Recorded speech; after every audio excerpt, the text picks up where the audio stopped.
Sponsored by Simple Contacts. Apple is misleading customers about data recovery. They're lying. They ban accounts. It really pisses people off. That's the focus and fallout of a CBC quote-unquote report, and I'll explain those quotes in a hot take minute, about a couple from Newfoundland who were trying to save their vacation photos from a water-damaged iPhone. I've been asked about the report over and over again since it came out last week, and it's taken me a little while to sort through it all, and that's only because the report itself is so unsorted. It's an incredibly important story that I think is just told incredibly badly. Now, I've had many great experiences with the CBC. I spend an hour on the local affiliate every few months answering every tech support question the audience can throw at me. And I've generally found their producers and hosts to be both keenly interested in the facts and fluent in the technology. But I found that not to be the case at all with these gotcha type reports. It just feels like they came in with an agenda, and that agenda wasn't to fully inform viewers about everything that makes this story so important.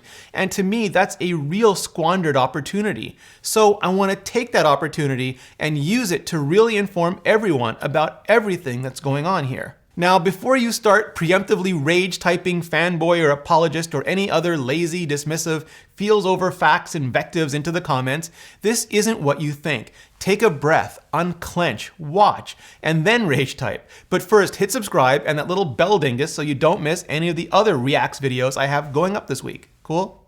Cool. I'm Rene Ritchie, and this is Vector. Josephine and Dave Billard went on a 5-month vacation from Greece through Europe, ending in Norway. They posted a few of their thousands of photos to Facebook, but otherwise never got around to backing them up.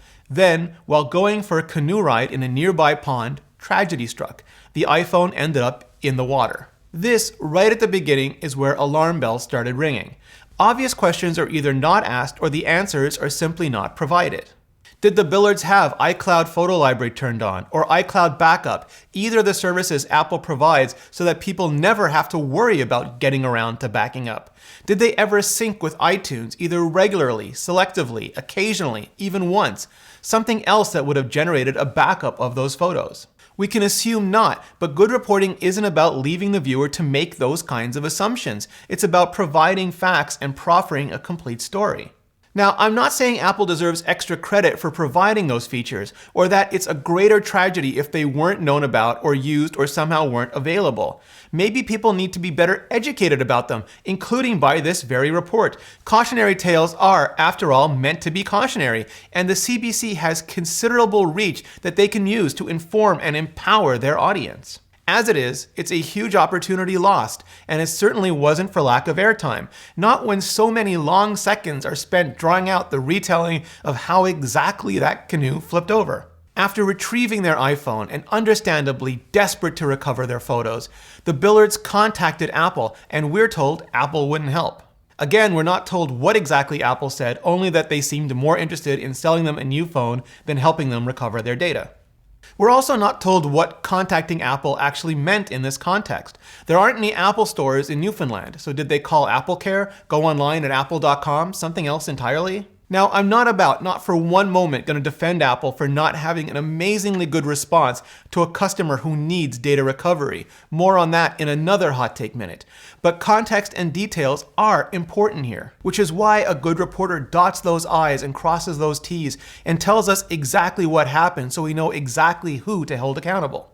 The couple then visited several local repair shops, but none of them were able to help. Why? Again, no details are provided. If their answers matched whomever the Billards spoke with at Apple, or what the reporter gets from whomever they spoke with at Apple later, then that's important context to include, if only to weigh the consistency and conventional wisdom around the answer.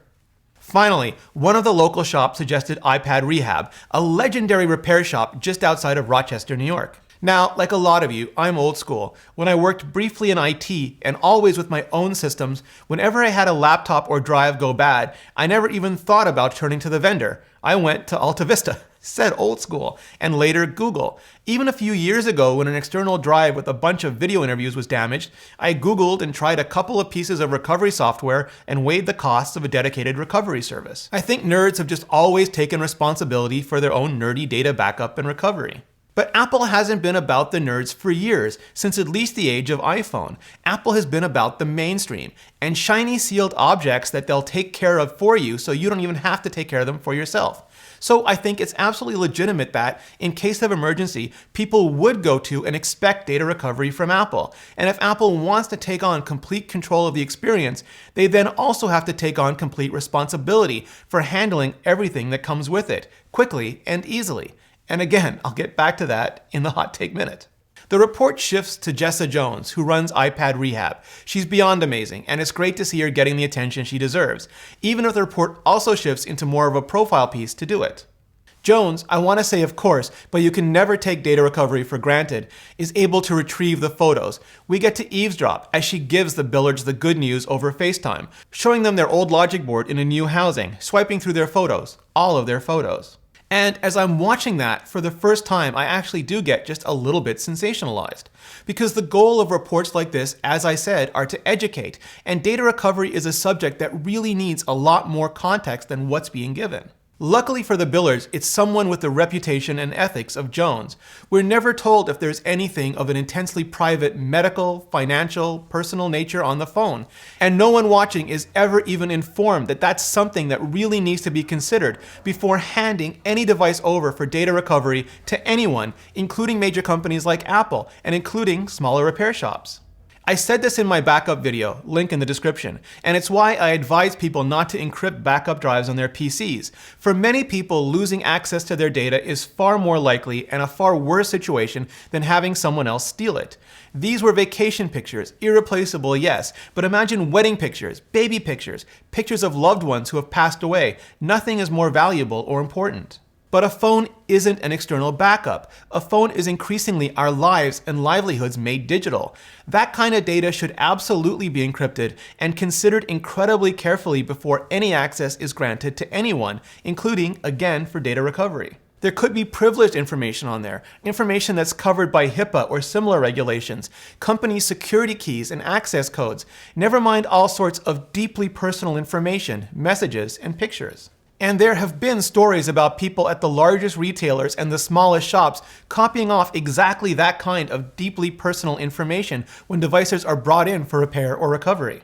That's why before I begin any conversation with anyone about any kind of data recovery, I first have the critical conversation about privacy so that they can make as informed a decision as possible. A hard drive that only has family photo backups, do anything you want with it. I mean, make sure you send it with a courier you can trust so it doesn't get stolen or lost en route, but knock yourself out. A phone that has client sources and/or sex on it, think really, really hard, and if you decide to proceed, make sure whatever software or service you use is 100% guaranteed to not look at or copy any of the data they're handing back to you, and prepare yourself for the chance that maybe they do.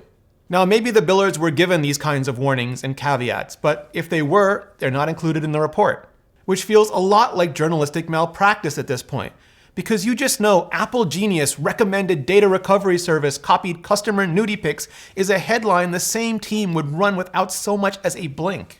The Billards sorted, the report then shifts hard into the issue of data recovery in general, and Apple, be it AppleCare or whomever they actually spoke with at Apple, saying it wasn't possible in specific. What about all those repair shops that said the same thing in the beginning? Who knows? We've forgotten about those. And again, in all fairness, no local repair shop should ever be held to the same standard as a vendor anyway. But then the whole thing detours into a drama surrounding the Apple support communities, which are discussion forums hosted by Apple, with some involvement by Apple staff, but mostly just users asking and answering questions to and from other users. A lot of it involves Jones getting banned from the forums repeatedly for recommending either her or any third-party data recovery service. Again, it's unclear from the report, but again, I assume based on her reputation, she's doing absolutely everything right, and banning her is all shades of BS, especially given the disclaimers in the terms of service. I mean, unless Apple is absolutely paranoid about the privacy and security implications of data recovery, which, given their stance on privacy and security, they may well be, it seems like the perfect middle ground between recommending those types of services directly, which likely carries with it all sorts of severe legal implications, and just pretending they don't exist for anyone or for anything, which helps precisely nobody. Then there's this whole weird bit about the reporter being told there's nothing he can do to recover data from his phone. But I can't tell if we're supposed to think it's Apple telling him this, because it's clearly username Kilted Tim in the dramatically sound-affected screenshots, even though that's not called out, and I'm left to wonder who Kilted Tim is and why the reporter is posing as JoeLow82, and nothing is made clear or makes any sense anymore.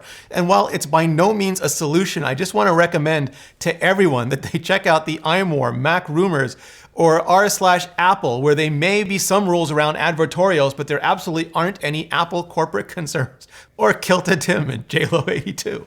Apple online chat support, which isn't so conflatable with forum users, gave the same answers about data recovery not being possible, which is a shame, because given Apple's stance on privacy and security and how sensitive data on an iPhone can be, it feels to me like Apple is perfectly positioned to provide exactly that type of service.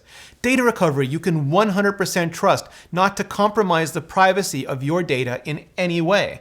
Bring a damaged device into the store or send it in and it goes to a regional hub where everything is done according to incredibly strict protocols, and then you get the data back on a USB-A drive with a USB-C adapter on it because connectors are still a mess. That fits Apple's increasingly services-centric business model, their stance on privacy and security, and fulfills the obligation they've taken on due to the control they've simply taken. And if people don't want to trust Apple or want to Google for potentially less expensive alternatives once they know that recovery is a possibility, and as grown-ass adults make their own grown-ass decisions about who they do trust, so much the better. Apple declined to comment on quote-unquote why they provided false information, which is disappointing, but also pretty much textbook phrasing that you use when you want to make sure a company doesn't comment, and you can loudly proclaim that as much as you want in your piece. I don't even need Simple Contacts to see that, but maybe everyone else involved does need them to see how they can all serve their audiences and customers better. Simple Contacts is a great new company that makes the often annoying process of subscription renewal, well, simple. Renew your expired contact lens prescription and reorder your brand of lenses from your phone or computer in minutes. You can take the Simple Contacts vision test online in 5 minutes. A real doctor reviews it, and if your vision hasn't changed, renews your prescription. And if you already have an existing prescription, just upload a photo of it or your doctor's info and order your lenses in minutes for a great price. They do all the work for you. Best of all, you get $20 off your first Simple Contacts order just by going to simplecontacts.com/vector or entering vector at checkout. Now, this isn't a replacement for your periodic full eye health exam. You still need that, but it is the most convenient way to renew a prescription and order your contacts if your vision hasn't changed. Again, get $20 off your first Simple Contacts order. Just go to simplecontacts.com/vector and enter vector at checkout. Thank you, Simple Contacts, and thanks to all of you for supporting the show. So, end of the day, I find this whole thing to be, like I said in the beginning, just a huge opportunity squandered. If done right, this piece could have been used to educate viewers about backup options like iCloud Photo Library, iCloud Backup, and iTunes Backup, to inform them about alternatives like Jones' service, but also make sure they understand the benefits and risks involved in handing any personal device over to any other party, and to show Apple the kinds of issues some people still face when all else fails, and urge them to consider ways in which they can better help those customers. I get how making a cartoon corporate caricature of a mustache-twirling Mountie villain and even selectively crafting a narrative around that makes for a far more sensational, viral, clickable story, but it also makes one that's much easier for anyone, including Apple, to dismiss. And sure, yeah, you get your clicks and your re-uploads, authorized or not, and your rants and whatever, but you also become noise, maybe even part of the story, and that's never the point of doing the story. So please, turn on iCloud Photo Library, turn on iCloud Backup, make an iTunes backup if you're old school, back up your photo library locally and to Dropbox, Backblaze, or any other cloud, and decide what data you never want to lose and what data you never want exposed. And if you think Apple should be offering full-on hardware data recovery as well, hit like, hit subscribe, and then let them know in the comments below. And thank you so much for watching.